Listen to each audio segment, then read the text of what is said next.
Yate Diné Masaninishne. I'm glad to see you again. Today we are gathering wood.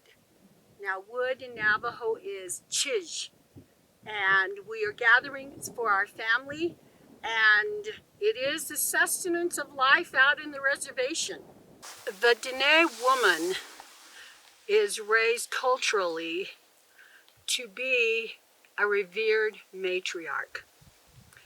She is also given the authority and the wisdom.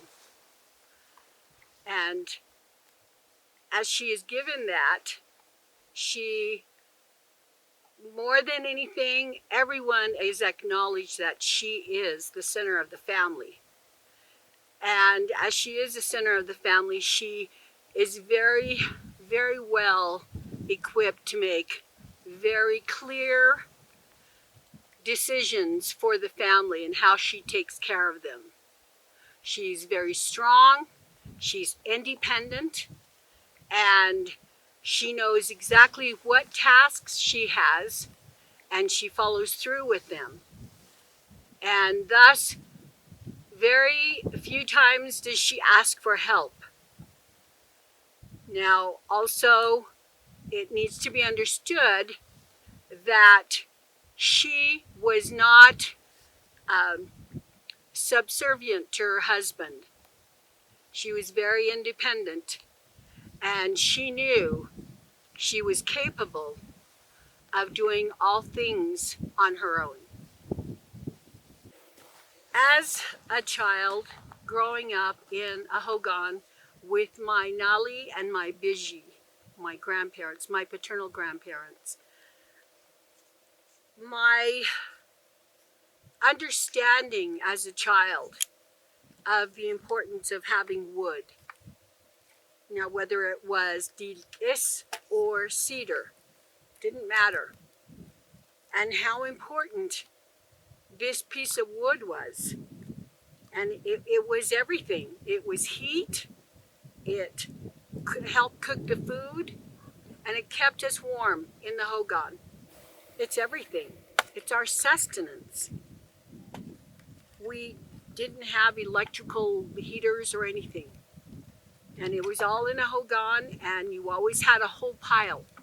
Now, when my biji was running low, and you could see that there was need of wood, and my grandfather, being a councilman, he was out doing his duties. And the women didn't say, oh gee, we don't have any wood. They hitched up the wagon with the horses, and we went into the hills and we gathered wood. Now, these are women who are very strong. When you are a wood chopper, all the weight and all the strength, these women were not dainty women. They were strong, and they went out and chopped wood. And that was a teaching that was given to me. And Grandma always blessed the wood. And this is asantsen, asantsen, aheha, aheha. This is what we're taught, to thank the wood and Lady Wood for giving us this, for heat, for sustenance, and how critical it was. Out back in the day, you went out in your dirty little skirt, you didn't have pants and shorts on, you were out there, didn't matter.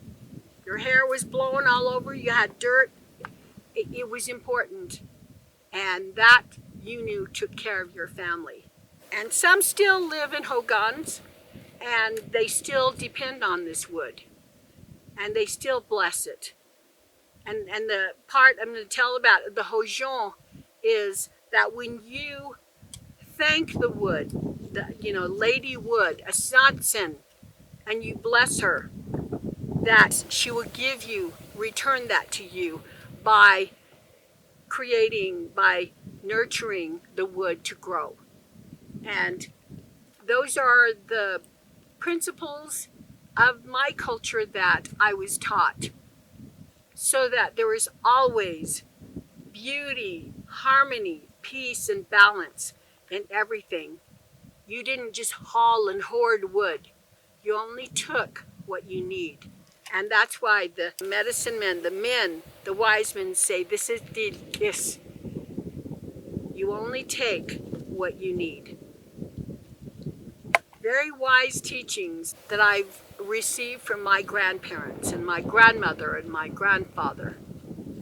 And with that said, I hope every time you chop wood or you think of wood, that you have respect for this wood and appreciate it. Send a blessing, even if you don't cut it down. This is a part of life.